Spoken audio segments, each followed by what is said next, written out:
Meu nome é Lucas Mendes, tenho 28 anos, e nunca imaginei que um pedido simples do meu vizinho pudesse me fazer questionar tudo o que eu achava que sabia sobre limites, desejo e a linha invisível entre ajudar alguém e se perder nessa ajuda. Mora ali, 2 portas à frente da minha. Gabriel Santos, 34 anos, sempre de terno impecável quando sai pela manhã, mala executiva na mão, passos firmes pelo corredor. Trabalha em contabilidade numa multinacional, um desses empregos que parecem sólidos, confiáveis, eternos. Cabelo curto, bem cortado, alguns fios grisalhos nas têmporas que só acentuam aquela aparência de homem responsável, de quem tem a vida resolvida. Alto, 1,80 m e poucos. Ombros largos que preenchem bem os paletós escuros que ele usa. Olhos castanhos que raramente olham diretamente para você quando cruzam no elevador. Nos vemos no corredor há uns 6 meses, desde que me mudei para o prédio. Sempre educado, sempre apressado. Um aceno rápido, um bom dia cortês, nada mais. Casado. Com uma mulher chamada Juliana. 7 anos de casamento, eu tinha ouvido pela síndica uma vez. Durante uma dessas conversas de elevador, onde as pessoas dizem coisas que você não pediu para saber. Eu trabalho em casa. Designer gráfico freelancer. Meu apartamento virou meu escritório, meu refúgio, meu mundo pequeno e controlado. Depois que meu último relacionamento terminou mal há 2 anos, eu meio que me fechei. Não de propósito, sabe? Só aconteceu. É mais fácil ficar sozinho do que arriscar de novo. É mais seguro observar as pessoas de longe do que deixar alguém chegar perto o suficiente para machucar. Foi numa quinta-feira de tarde que Gabriel bateu na minha porta pela primeira vez com algo além de um cumprimento rápido. Eu estava terminando um projeto. Aquela luz amarela de fim de tarde entrando pela janela grande da minha sala, iluminando a bagunça criativa de esquetes e canecas de café frio espalhadas pela mesa. 3 batidas firmes, profissionais, se é que batidas podem ser assim. Abri a porta e lá estava ele. Sem o paletó, camisa social branca com as mangas dobradas até os cotovelos. Primeira vez que eu via os antebraços dele. Músculos definidos. O tipo de corpo que você mantém indo à academia com disciplina. Não por vaidade, mas por controle. Uma aliança dourada no dedo esquerdo captando a luz do corredor. Ele sorriu. Não aquele sorriso automático de elevador. Um sorriso meio sem jeito, quase tímido, que não combinava com a postura executiva. Perguntou se eu poderia fazer um favor. Ele e a esposa iam viajar no fim de semana, visitar a família dela no interior. Só 3 dias. As plantas do apartamento dele precisavam ser regadas e o porteiro estava de folga. Será que eu poderia? Ele me daria a chave. Claro, eu disse. Sem problema. É só ao lado. Tranquilo. Ele pareceu genuinamente aliviado. Agradeceu 2 vezes. Disse que deixaria a chave na sexta de manhã, antes de sair. 3 dias, regar as plantas. Simples assim. Só que não foi simples. O que eu não sabia era que aquele pequeno gesto desencadearia uma tempestade que nenhum de nós poderia controlar. Na sexta, como prometido, a chave apareceu debaixo da minha porta dentro de um envelope branco com meu nome escrito à mão, numa caligrafia caprichada, quase antiga. Dentro, um bilhete. Lucas, muito obrigado. As plantas estão na sala e na varanda. Voltamos segunda à noite. Gabriel, fui no sábado. Ao abrir a porta, o que me atingiu foi a falta de cheiro. Nada de café ou perfume. Apenas produto de limpeza e ar-condicionado. Um hotel caro e sem personalidade. A sala era minimalista, organizada demais, e sem fotos. Nenhuma. 7 anos de casados e nenhum registro de vida compartilhada. Reguei as plantas, cactos e suculentas, fáceis de cuidar. E a curiosidade me venceu. A cozinha estava imaculada. Sem ímãs, sem bilhetes. No quarto principal, o lado dele da cama tinha livros e carregador. O lado dela, nada. No armário, fileiras de ternos dele contra meia dúzia de vestidos dela. Como se ela fosse apenas uma visita. Fechei o armário rápido. Coração acelerado. Não era da minha conta. Eu estava ali para regar plantas, não para investigar a vida do meu vizinho. Mas meu cérebro já estava montando um quebra-cabeça que eu não pedi para resolver. Quartos separados de fato, mesmo que só um fosse usado. Nenhuma foto. Nenhum sinal de vida compartilhada. Nenhuma evidência de intimidade. Aquilo não era um lar. Era uma encenação. Saí do apartamento rapidinho, tranquei a porta e voltei para o meu lugar. Mas a sensação ficou comigo. Aquele desconforto de ter visto algo que não era para ser visto. Não algo escandaloso, nada dramático. Só vazio. Uma solidão disfarçada de vida conjugal perfeita. No domingo voltei para regar de novo. Mesma rotina, mesma ausência de sinais de vida real. Dessa vez não fucei. Só cumpri o combinado e saí. Segunda-feira à noite. Já era quase 10 horas quando ouvi a porta do apartamento dele se abrir lá no corredor. Vozes. Não, voz. Singular. Ele, falando ao telefone. Tom baixo, cansado. Alguns minutos depois, batidas na minha porta. Abri. Gabriel estava lá, sozinho. Sem mala. Sem esposa. Camisa amassada, cabelo um pouco bagunçado. Olheiras que não estavam ali na sexta-feira. Disse que queria agradecer pessoalmente. Que foi tudo bem com as plantas? Eu disse que sim, tranquilo, sem problema nenhum. Ele ficou parado ali, na soleira da porta, como se quisesse dizer mais alguma coisa, mas não soubesse o quê. Seus olhos encontraram os meus, e pela primeira vez em 6 meses de morar no mesmo corredor, ele realmente olhou. Não aquele olhar rápido de vizinho educado, um olhar de verdade. Alguns segundos que pareceram mais longos do que deveriam. E então eu vi. Não alívio por ter as plantas regadas. Não gratidão pelo favor simples. Eu vi outra coisa nos olhos dele. Vi o mesmo vazio do apartamento, mas agora com rosto. O rosto de um homem que voltava para uma casa que não era um lar. Ele hesitou, quebrando a postura executiva, e murmurou um "Obrigado, Lucas", antes de entrar no apartamento dele. Fiquei parado, coração acelerado. Eu sabia. Não tinha sido um agradecimento. Tinha sido um pedido de socorro. E a pior parte? A parte que me fez fechar minha porta rápido e encostar nela por alguns segundos, respirando fundo. Eu queria responder. Eu queria atravessar aquele corredor, bater na porta dele e perguntar se ele estava bem. Perguntar de verdade. Não como vizinho educado, mas como alguém que reconhece solidão em outra pessoa porque carrega a mesma coisa dentro de si. Mas eu não fui.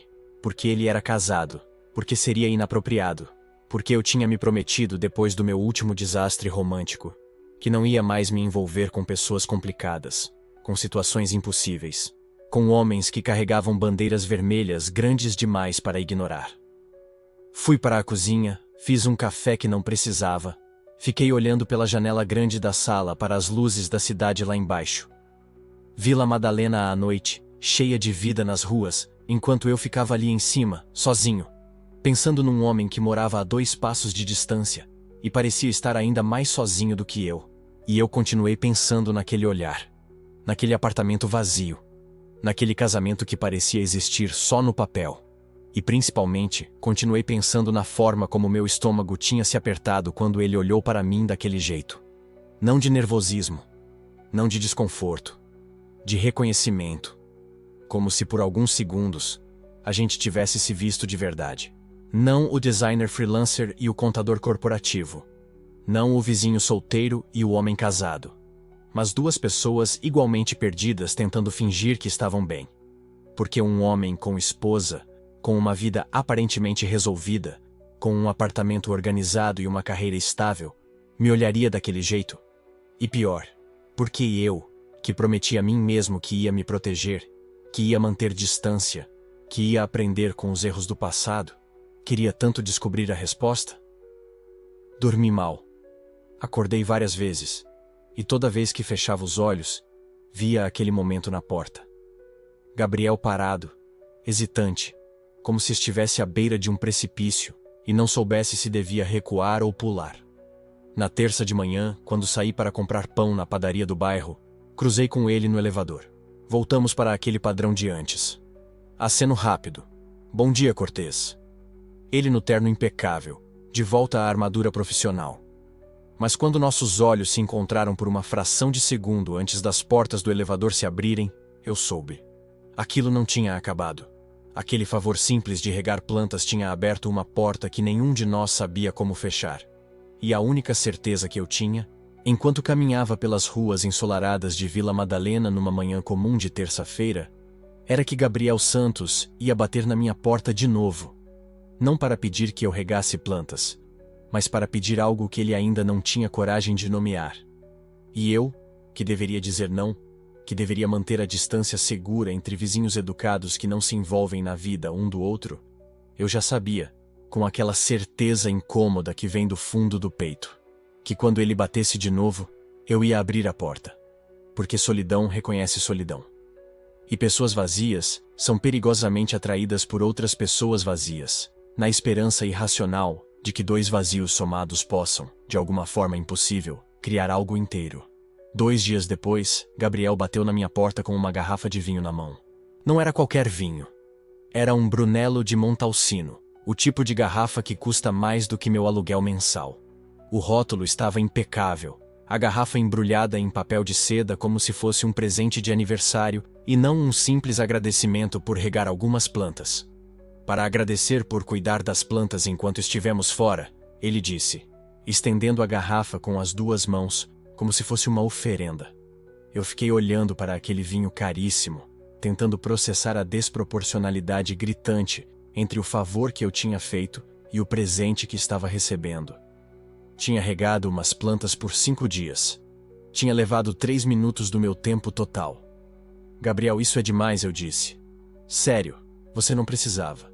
Ele ficou parado ali na porta, ainda segurando a garrafa, e por um segundo, vi algo no rosto dele. Uma expressão que não consegui nomear na hora. Ansiedade, talvez. Ou esperança. Como se a aceitação daquele vinho significasse algo além de cortesia. Eu insisto, ele disse.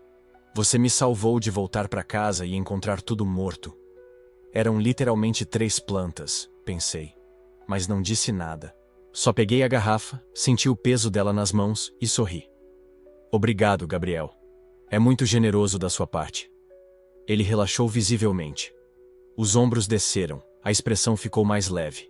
Como se eu tivesse passado em algum teste que não sabia estar fazendo. E então, ele ficou ali parado. Só ficou.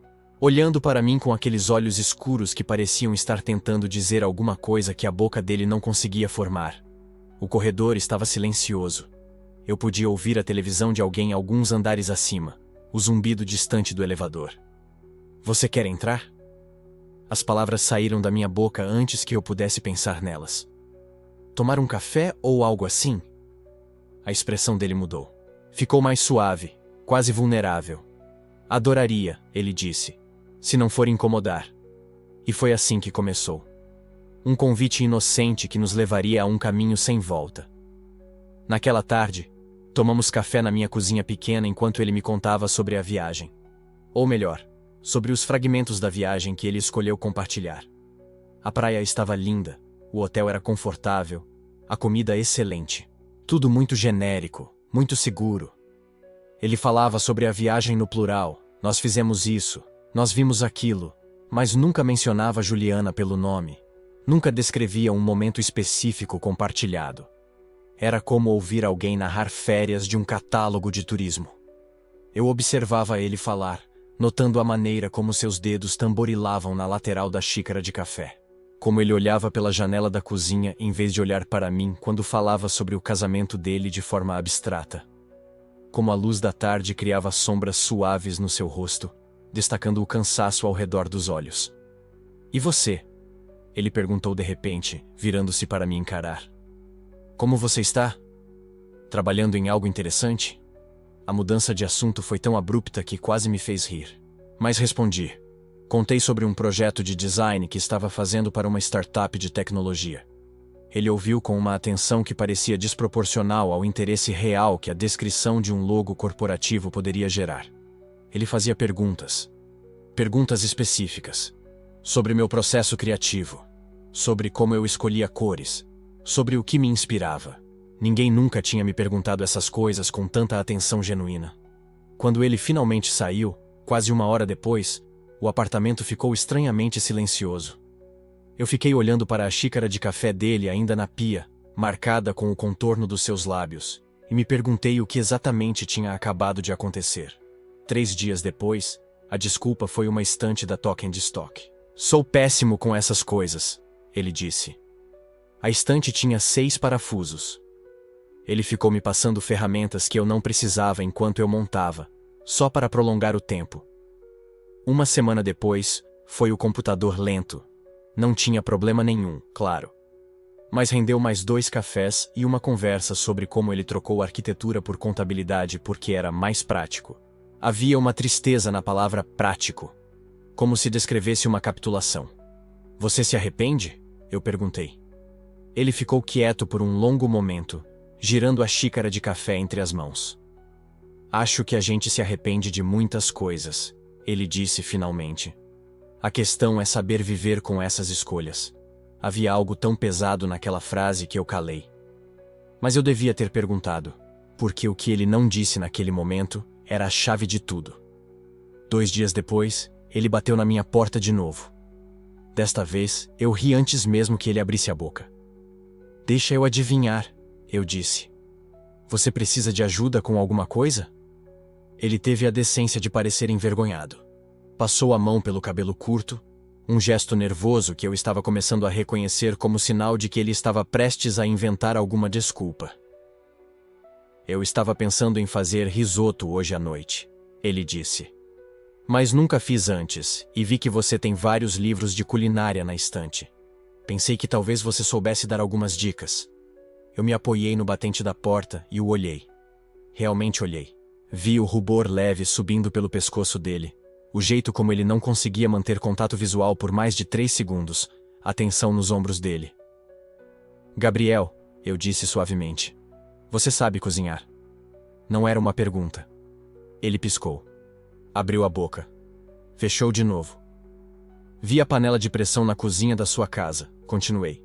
E aquele kit de facas profissionais. E as especiarias todas organizadas em ordem alfabética. Você claramente sabe cozinhar. Por um momento horrível, pensei que ele fosse inventar outra desculpa. Ou recuar.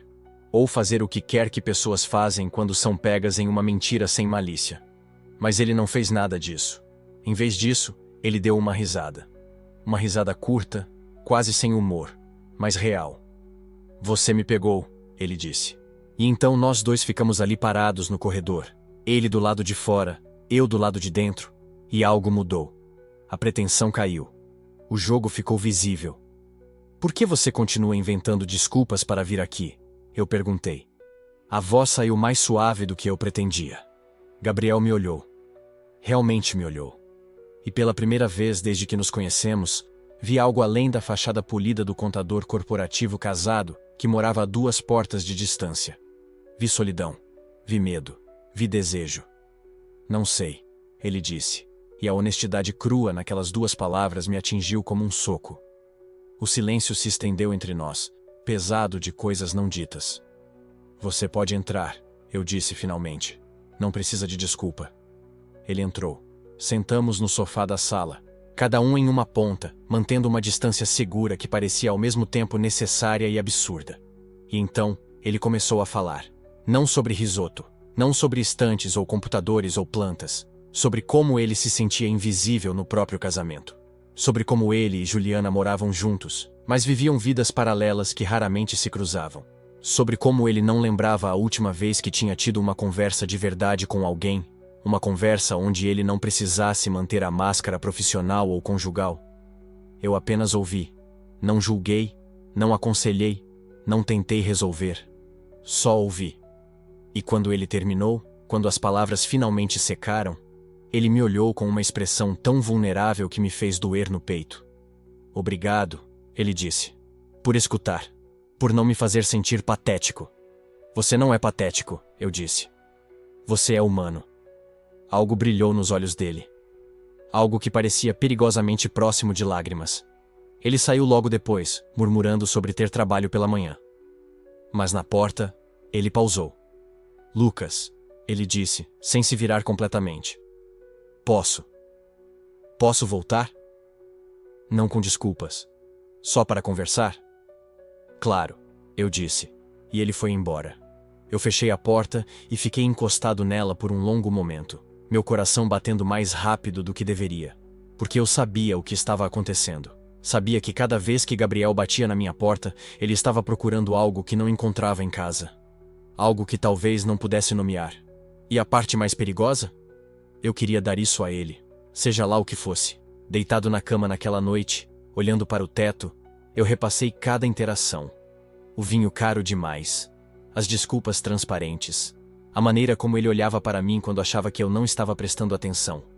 A maneira como a voz dele ficava mais suave quando estávamos sozinhos. Havia um padrão ali. Uma progressão. Primeiro, um pretexto seguro. Depois, pretextos cada vez mais fracos. Até que finalmente, hoje, a máscara tinha rachado, e ele tinha admitido a verdade sem admitir a verdade. Ele estava sozinho. E por alguma razão que eu não entendia completamente, ele tinha decidido que eu era a pessoa com quem ele não precisava estar sozinho. A pergunta era, o que eu ia fazer com isso?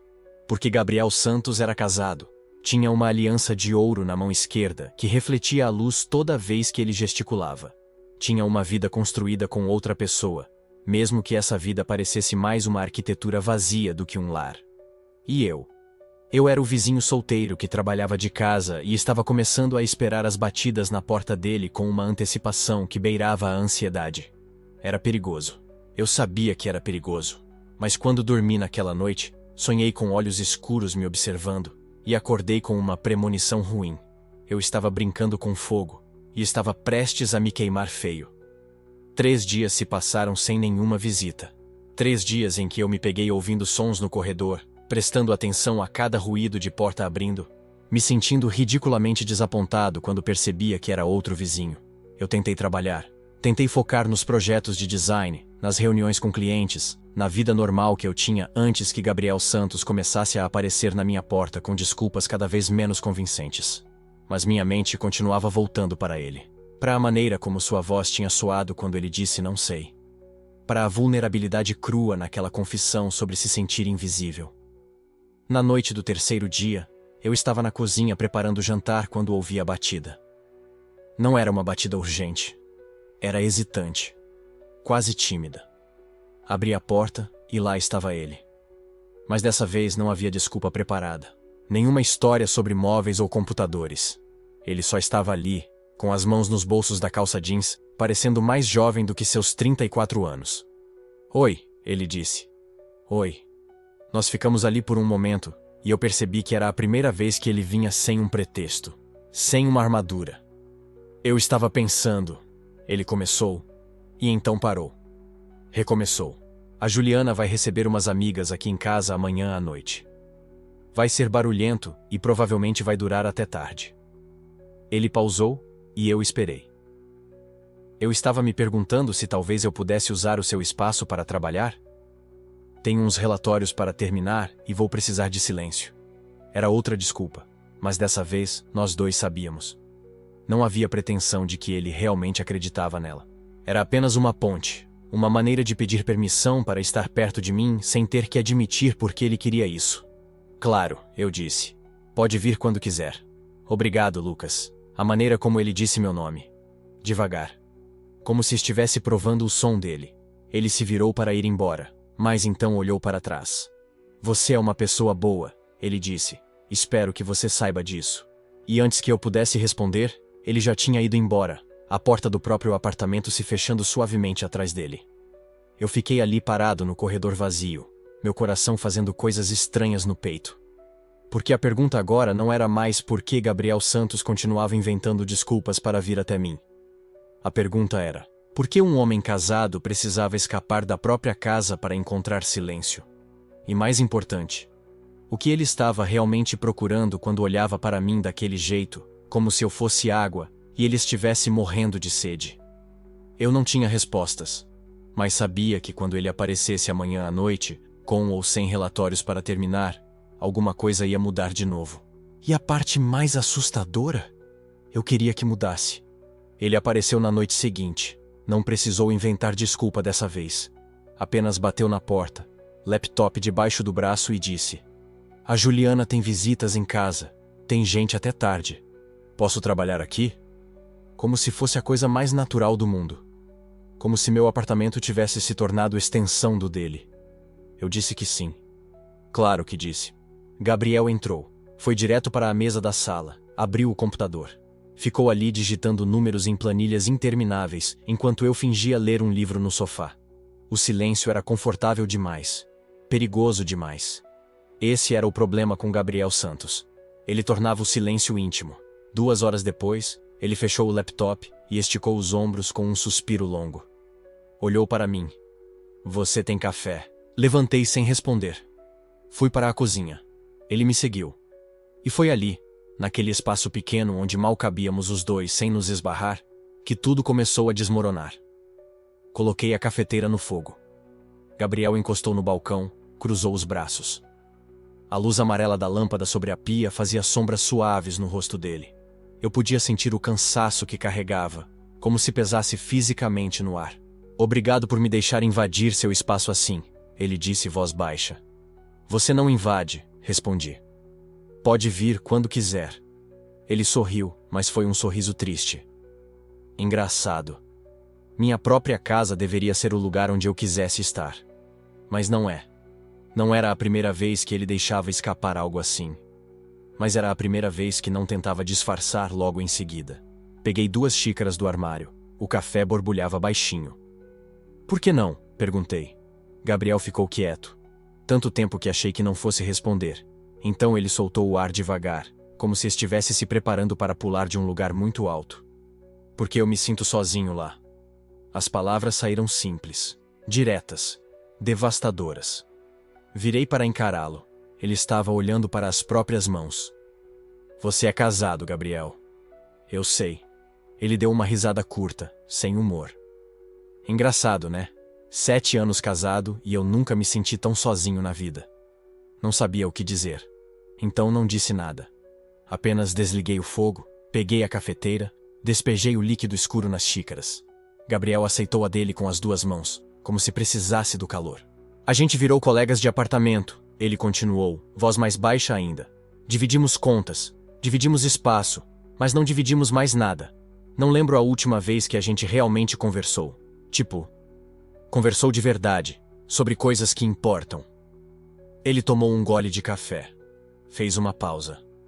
Não lembro a última vez que eu me senti conectado com alguém. O jeito que ele disse aquilo, como confissão, como rendição, fez meu peito apertar. Até agora, ele acrescentou me olhando. E ali estava. A verdade nua entre nós dois, impossível de ignorar. Eu deveria ter dito algo sensato. Algo que criasse distância. Algo que lembrasse a gente dos limites que existiam entre um homem casado e o vizinho solteiro que ele visitava toda noite. Mas não consegui, porque eu entendia exatamente o que Gabriel estava dizendo. Eu também me sinto sozinho, admiti, voz saindo mais rouca que o esperado. Gabriel ergueu os olhos para mim, esperando. Terminei um relacionamento faz quase 1 ano, continuei. Foi intenso e terminou muito mal. Desde então eu meio que construí muros, sabe? Fico em casa, trabalho, evito me envolver, porque é mais seguro assim. Encostei no balcão oposto ao dele, nossos joelhos quase se tocando no espaço apertado. Mais seguro também é solitário, eu disse. Gabriel assentiu devagar, como se cada palavra que eu falava fizesse eco dentro dele.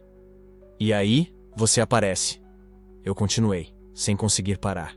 Com suas desculpas esfarrapadas de precisar de ajuda, e eu deixo. Por quê? Porque faz tempo que eu não sinto que alguém realmente quer estar perto de mim. Não de verdade. Minha voz falhou no final. Eu não tinha planejado ser tão honesto. Mas estava cansado de fingir. Cansado de mentir para mim mesmo sobre o que estava acontecendo ali. O silêncio que se seguiu foi diferente de todos os outros. Não era confortável. Era carregado. Pesado de coisas não ditas. De verdades cruas demais para serem empacotadas em palavras educadas. Gabriel não tirou os olhos de mim. E pela primeira vez desde que nos conhecemos, ele não parecia o contador sério, o marido responsável, o vizinho educado. Parecia um homem perdido, desesperado por algo real. Você já sentiu que está vivendo a vida errada? Ele perguntou de repente. A pergunta me pegou desprevenido. Como assim? Como se você tivesse tomado decisões certas no papel, mas erradas no fundo. Como se todos os dias você acordasse e vestisse uma roupa que não serve direito. E todo mundo acha que você está bem, que sua vida faz sentido. Mas você sabe que não. Você sabe que está fingindo. Ele apertou a xícara entre as mãos, olhos fixos no café escuro. Você já sentiu isso? Eu engoli em seco. Porque sim, eu já tinha sentido. Talvez não exatamente do mesmo jeito. Mas conhecia a sensação de viver uma versão editada de mim mesmo. De esconder partes inteiras de quem eu era, só para caber em expectativas que nem eram minhas. Já, eu disse baixinho. Gabriel ergueu o rosto. Nossos olhos se encontraram, e eu juro que algo mudou naquele momento. Como se uma porta invisível tivesse se aberto entre nós. Uma porta que, uma vez aberta, seria impossível fechar de novo. O que você faz quando percebe isso? Ele perguntou.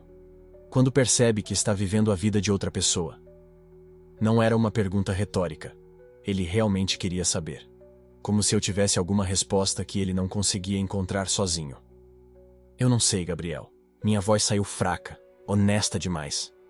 Acho que você precisa decidir se continua fingindo ou se começa a ser honesto, mesmo que seja assustador. Ele soltou uma risada sem graça. Assustador é pouco. Eu sei. O silêncio voltou. Mas agora era diferente.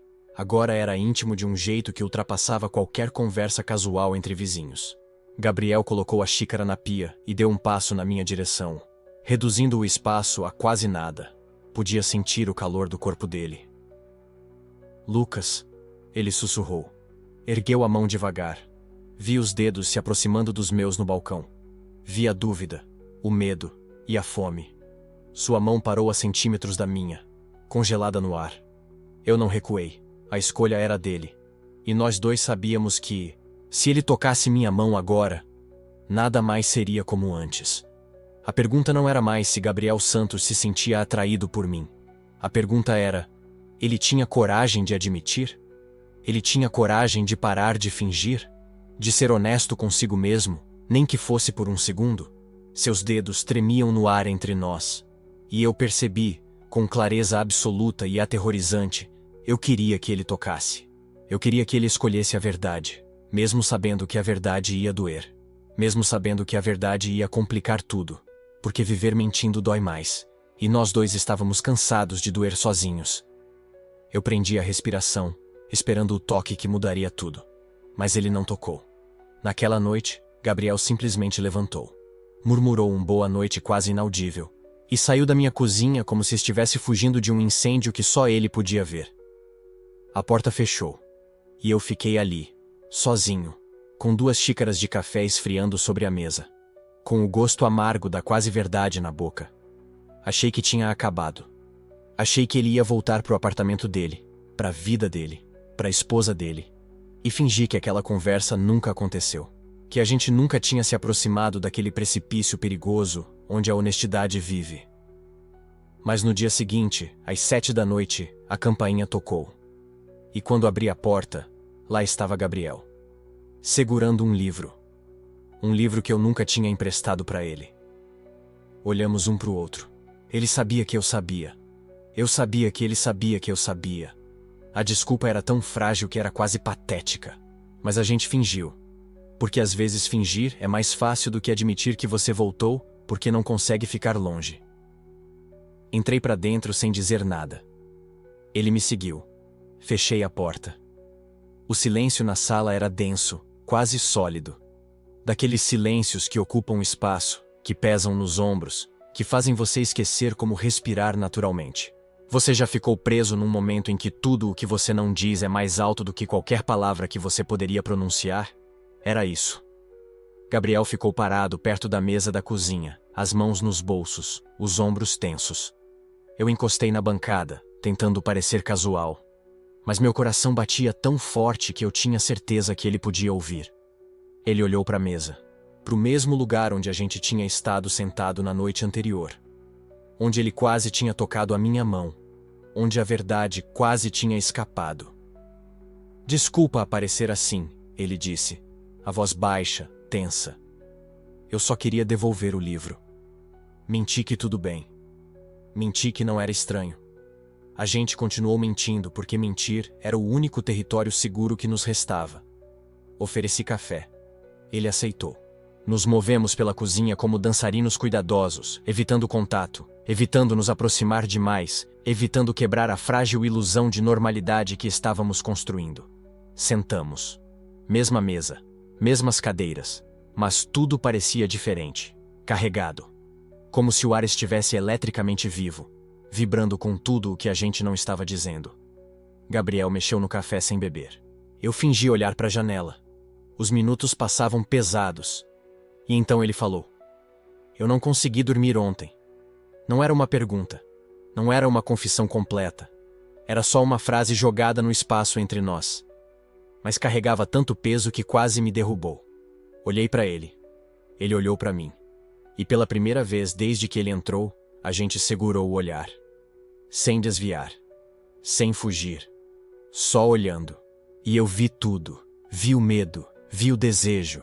Vi a guerra acontecendo dentro dele. Entre o que ele deveria fazer e o que ele queria fazer. Entre a vida que ele construiu e a verdade que ele estava descobrindo. Meu peito apertou. Porque eu conhecia aquela guerra. Eu já tinha lutado ela sozinho, em silêncio, durante anos. A guerra entre querer ser aceito e querer ser honesto. Entre viver confortavelmente e viver autenticamente. Eu também não dormi, eu disse. E foi tudo o que precisava ser dito. Porque a gente sabia. A gente sabia o que aquilo significava. Que a noite anterior tinha mudado alguma coisa. Que a gente tinha cruzado uma linha invisível e não tinha como voltar. Gabriel colocou a xícara na mesa. Devagar. Como se estivesse ganhando tempo. Como se estivesse reunindo coragem para fazer algo que ele já tinha decidido fazer, mas ainda tinha medo. Ele respirou fundo e esticou a mão pela mesa. Quando seus dedos tocaram os meus, o mundo parou. Pele contra pele. Uma escolha consciente. Ele estava escolhendo a verdade. Olhei para nossos dedos entrelaçados. Quando levantei os olhos, Gabriel já estava se inclinando. Não pensei. Não respirei. Não tive tempo. Ele se inclinou sobre a mesa e me beijou. Foi rápido. 3 segundos, talvez menos. Lábios quentes, levemente trêmulos, hesitantes. Um beijo que não pedia nada, mas dizia tudo. Um beijo que confirmava tudo o que a gente tinha estado evitando, negando, escondendo. E por 3 segundos impossíveis, eu deixei acontecer. Eu deixei a verdade existir. Deixei aquele momento ser real. Porque às vezes, a gente precisa de 3 segundos de honestidade para sobreviver anos de mentira. Mas aqueles 3 segundos cobrariam um preço alto demais. E então, Gabriel se afastou. Rápido. Como se tivesse acordado de um transe. Como se tivesse percebido de repente onde estava e o que tinha acabado de fazer. Os olhos dele se arregalaram. O pânico invadiu seu rosto como uma onda gelada. Ele levantou, derrubando a cadeira. Desculpa, ele disse, a voz quebrada, sufocada. Desculpa, Lucas. Eu... Recuou. 2 passos. 3. Até bater nas costas contra a parede. Ele passou a mão pelo cabelo, desesperado, como se pudesse apagar o que tinha acabado de acontecer. Eu não posso fazer isso com você, ele disse. E cada palavra saía trêmula, rasgada. Eu não posso. Eu sinto muito. Levantei da cadeira. Devagar. Tentando não assustá-lo mais do que ele já estava assustado. Gabriel. Não. Ele cortou, balançando a cabeça. Não, por favor, não torna isso mais difícil. Ele olhou para mim com olhos cheios de medo, de culpa, de desespero. E eu vi o que estava acontecendo. Ele não estava se desculpando por me beijar. Ele não estava se desculpando por sentir o que sentia. Ele estava se desculpando porque sabia que não podia me dar o que eu merecia.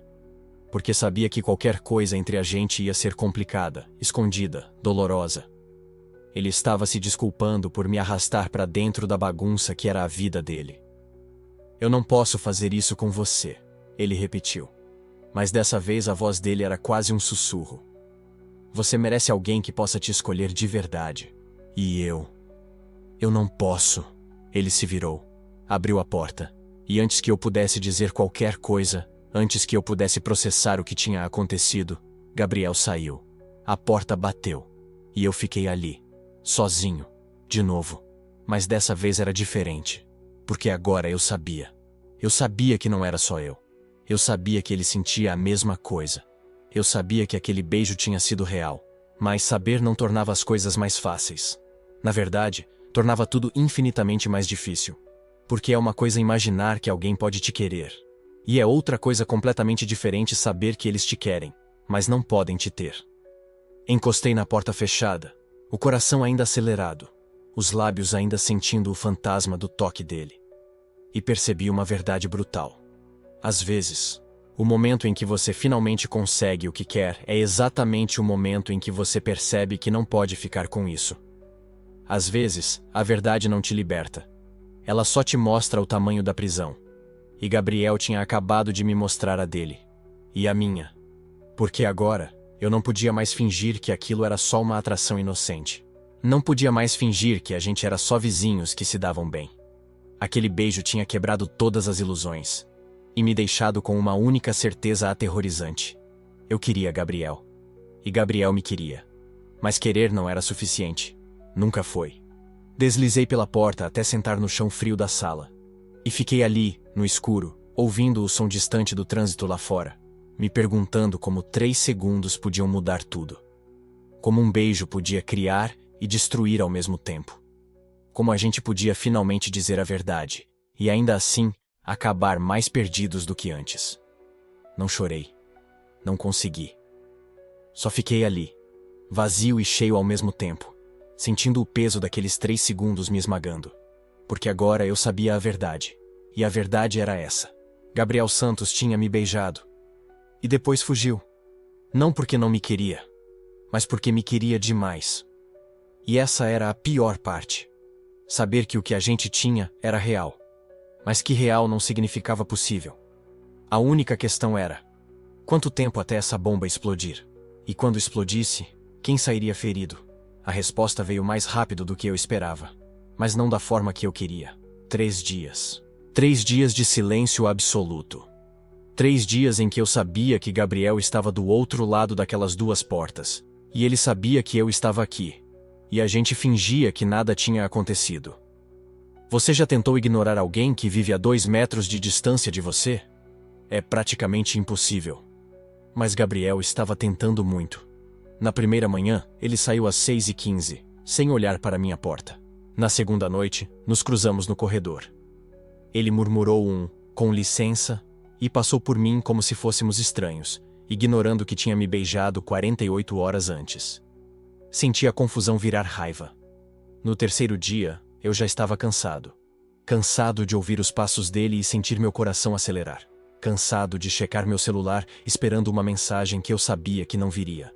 Cansado de reviver aquele beijo na minha cabeça e me perguntar se eu tinha imaginado a intensidade dele, o jeito que a mão de Gabriel tinha tremido quando tocou meu rosto, o som baixo que ele fez no fundo da garganta antes de se afastar em pânico. Eu não tinha imaginado. Eu sabia que não. E Gabriel também sabia. Foi por isso que, quando eu ouvi a porta dele abrir às 7 da noite daquele terceiro dia, eu não pensei 2 vezes. Abri minha porta e saí para o corredor. Ele estava de terno. Sempre de terno quando voltava do trabalho. Gravata afrouxada, primeira camada de cansaço profissional descascando para revelar o homem por baixo.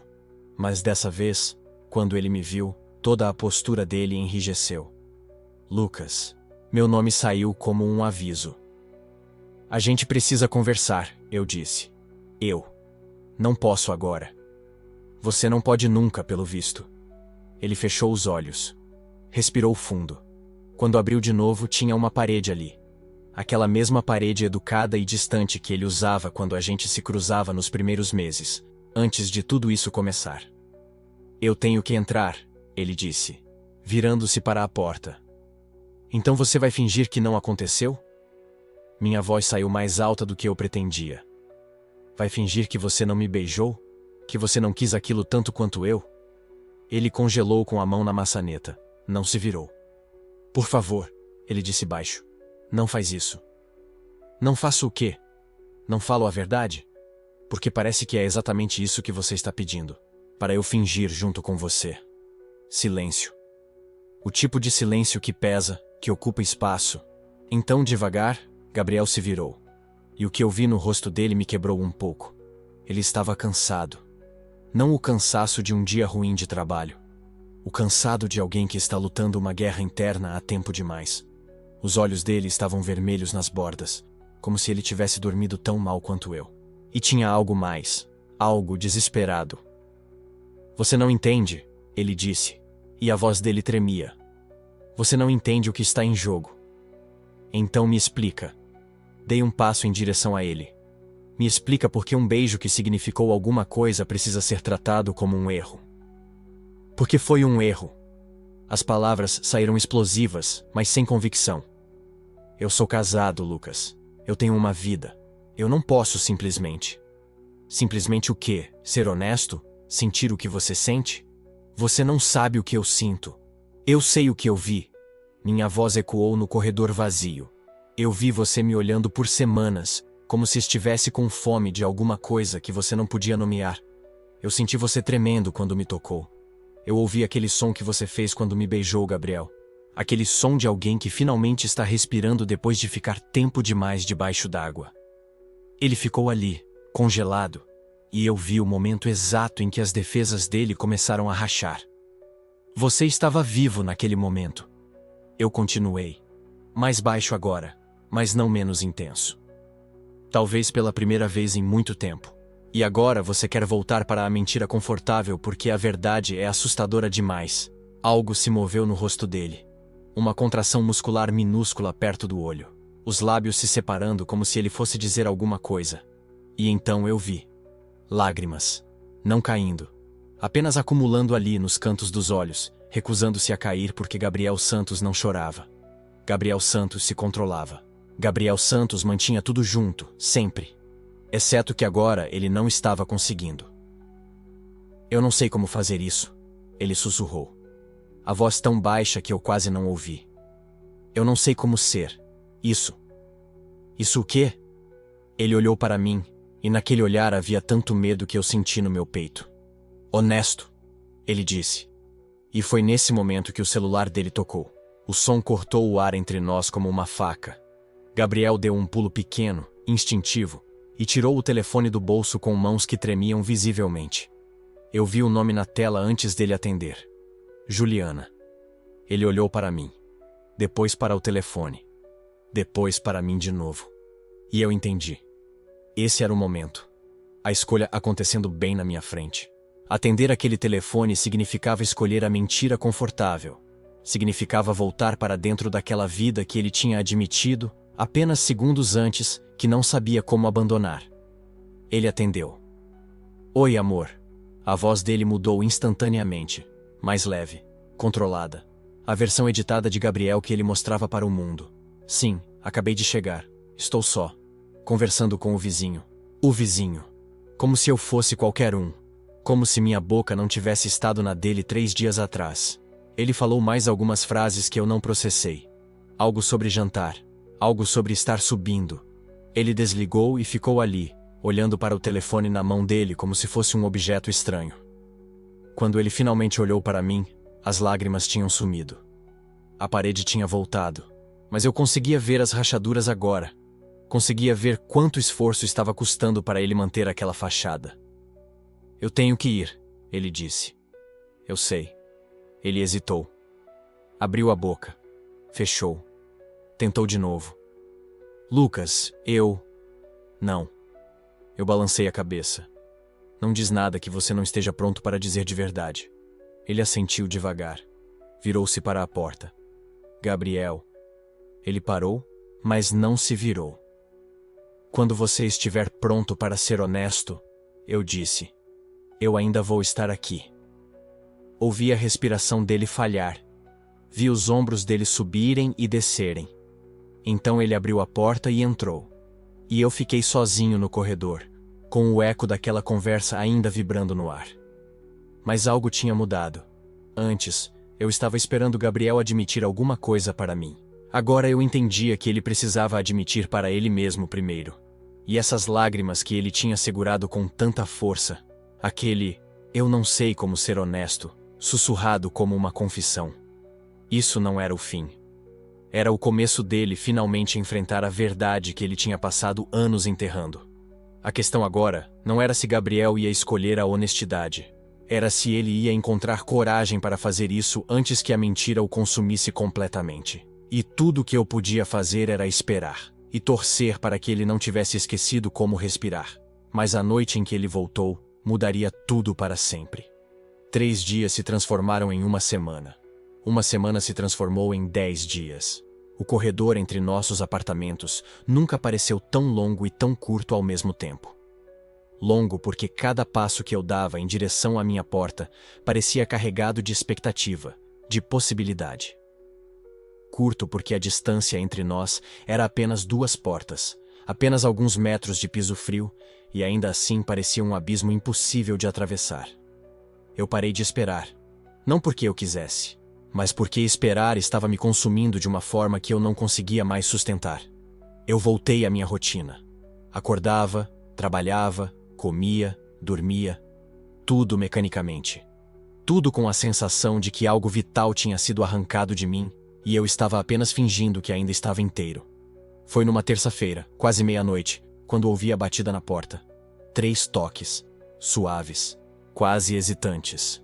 Eu estava deitado na cama, olhando para o teto, fazendo aquela coisa que a gente faz quando não consegue dormir, aquela espécie de inventário mental de tudo que deu errado, tudo que poderia ter sido diferente. E então ouvi. Toque, toque, toque. Meu coração parou. Literalmente. Senti aquela suspensão estranha, aquele silêncio interno, onde o corpo inteiro espera para ver se o som foi real ou imaginado. Então veio de novo. Toque, toque, toque. Eu me levantei. Meus pés descalços tocaram o chão frio. Caminhei até a porta como se estivesse caminhando em direção a algo inevitável. Algo que eu sabia que mudaria tudo, para melhor ou para pior. Abri. Gabriel estava ali. Mas não o Gabriel do corredor. Não o Gabriel polido e composto que eu via nas manhãs apressadas ou nas tardes formais. Esse Gabriel estava destruído. Não fisicamente, mas eu podia ver. Nos olhos, na postura, na forma como ele segurava os próprios braços, como se estivesse tentando se manter inteiro. Ele usava uma camiseta simples, jeans. Parecia que tinha saído de casa sem pensar. Os cabelos estavam levemente bagunçados. E seus olhos, aqueles olhos castanhos que eu tinha aprendido a ler tão bem, estavam vermelhos, inchados. Ele tinha chorado. Nós ficamos ali, parados, na soleira da porta. Ele me olhando, eu olhando de volta. Nenhum de nós dizendo nada porque o que tinha para ser dito era grande demais para caber em palavras simples. Finalmente, eu dei um passo para o lado. Ele entrou. Fechei a porta atrás dele. O som da tranca se encaixando pareceu absurdamente alto no silêncio do apartamento. Gabriel foi até a janela, aquela janela grande que dava para a rua, e ficou ali, de costas para mim, olhando para as luzes da cidade lá fora. Eu fiquei perto da porta, esperando, porque eu sabia que ele tinha vindo aqui para dizer algo, e que forçar seria quebrar tudo. Quando ele finalmente falou, a voz dele estava baixa, rouca, como se cada palavra custasse algo. Gabriel, você não precisa. Comecei. Eu nunca fui honesto comigo mesmo, ele me interrompeu. Não sobre quem eu sou, não sobre o que eu sinto, não sobre nada. Ele ainda não tinha se virado. Continuava olhando para a janela, para as luzes, para qualquer coisa que não fosse eu. Eu me casei com a Juliana porque era o que eu achava que deveria fazer. Porque era o que todo mundo esperava. Porque eu pensei que se eu fizesse tudo certo, se eu seguisse todas as regras, eu ia me sentir completo. Ia me sentir normal. Ele fez uma pausa. Sua mão subiu até o rosto, esfregou os olhos cansados. Mas eu nunca me senti completo. Desde o primeiro dia, eu me senti vazio. Como se estivesse vivendo a vida de outra pessoa. Como se eu estivesse assistindo minha própria existência de fora, fingindo que aquilo fazia sentido. Eu dei um passo em direção a ele. Devagar. Como se estivesse me aproximando de algo frágil que poderia se quebrar se eu me movesse rápido demais. Gabriel. Eu sou atraído por homens, Lucas. Ele disse isso de uma vez. Rápido. Como se tivesse que jogar as palavras para fora antes que elas o sufocassem. Eu acho que sempre fui. Desde a adolescência. Desde sempre. Mas eu nunca admiti. Nem para mim mesmo. Eu enterrei isso tão fundo que eu pensei que tinha desaparecido. Que eu tinha me convencido de que era outra coisa. que era só uma fase, que era só confusão. Ele finalmente se virou. E quando nossos olhos se encontraram, eu vi tudo. A dor, o medo, a exaustão de anos carregando um peso invisível. Mas não era confusão, ele continuou. Era quem eu sou. E eu passei anos, Lucas. Anos. Construindo uma vida inteira em cima de uma mentira. E agora? Agora eu não sei como desfazer isso. Não sei se consigo. Eu não sabia o que dizer, porque não havia palavras certas para aquilo. Não havia manual, não havia roteiro. Só havia nós dois, naquele apartamento, naquele momento impossível. Eu não posso te prometer que vou sair de casa, Gabriel disse, e a voz dele tremeu. Eu não posso te prometer que algo vai acontecer entre a gente. Eu nem sei se eu tenho coragem para isso. Mas eu precisava que você soubesse. Soubesse o quê? Eu perguntei, minha própria voz saindo mais fraca do que eu pretendia. Que o beijo foi real. Ele disse isso, e foi como se o mundo inteiro parasse. Não foi um erro. Não foi um impulso. Foi real. E tudo o que eu senti, tudo o que eu ainda sinto, é real. Eu fechei os olhos. Respirei fundo. Porque eu tinha esperado ouvir isso. Tinha desejado ouvir isso. Mas agora que estava aqui, agora que estava acontecendo, era mais complicado do que eu imaginava. Abri os olhos e olhei para ele. Gabriel, eu não posso ser o seu segredo. Ele piscou, como se aquelas palavras tivessem sido um tapa. Eu não posso ser a pessoa que você procura quando está cansado de fingir. Eu não posso ser o escape. Eu não aguento isso. Eu sei, ele sussurrou. Eu sei que o que você está fazendo agora, admitir isso, é difícil pra caramba. Eu sei que exige uma coragem que a maioria das pessoas nem imagina ter. E eu respeito isso. Eu respeito você por estar aqui, por me dizer a verdade. Eu dei mais um passo em direção a ele. Agora estávamos perto. Tão perto que eu podia ver a forma como ele respirava, irregular, descoordenada. Mas eu não posso esperar, Gabriel. Eu não posso ficar aqui, vivendo a 2 metros de você, sabendo que existe isso entre a gente, mas que nunca vai ser mais do que isso. Eu não sou forte o suficiente para isso. Ele assentiu. Devagar. Como se cada movimento da cabeça custasse tudo que ele tinha. Eu entendo, ele disse. E então algo mudou no rosto dele. Não foi alívio. Não foi tristeza. Foi aceitação. Pura e crua. Eu só precisava que você soubesse. Que não foi nada falso. Que quando eu estou com você, eu sinto. Pela primeira vez em anos, eu sinto que estou sendo eu mesmo. Nós ficamos ali, parados, no silêncio pesado do meu apartamento. Havia tanta coisa não dita. Tanto futuro que nunca ia acontecer. Tanta possibilidade que morria ali, naquele instante. Mas também havia verdade. E talvez fosse isso que importava. Não o final feliz, não a resolução perfeita, mas a honestidade. A coragem de olhar para si mesmo e dizer a verdade, mesmo quando dói. Gabriel deu um passo para trás, em direção à porta. E eu deixei. Porque às vezes amar alguém é deixá-los ir. Mesmo quando dói. Mesmo quando você quer segurar. Antes de abrir a porta, ele parou. Olhou para mim uma última vez. Obrigado, ele disse. Pelo quê? Eu perguntei. Por não me julgar. Por me ouvir.